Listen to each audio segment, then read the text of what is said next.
ولا یبع بعضکم علی بعض علی بیع بعض، اور نہ تم میں سے کوئی کسی دوسرے کے سودے پر سودا کرے۔ آپ دیکھ رہے ہیں کہ ایک شخص جو ہے کوئی چیز خرید رہا ہے، اب آپ جا کر آگے بڑھتے ہیں اس سے زیادہ قیمت آفر کر دیتے ہیں، نہیں، تم انتظار کرو، اگر تو ان کی بیع ہو گئی ٹھیک ہے، نہیں ہوئی تو پھر تم کو بیع دی، یہ نہیں۔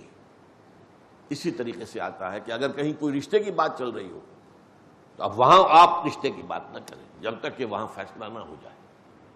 وہ رشتہ ہو گیا تو ٹھیک ہے، اللہ تعالیٰ اس میں برکت ڈالے، یہ آپ کے جذبات ہونے چاہیے اہل ایمان کے لیے۔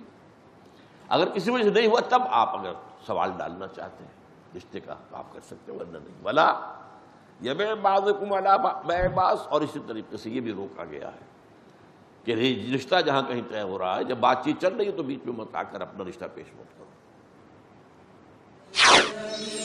خذ بقلبي من رشا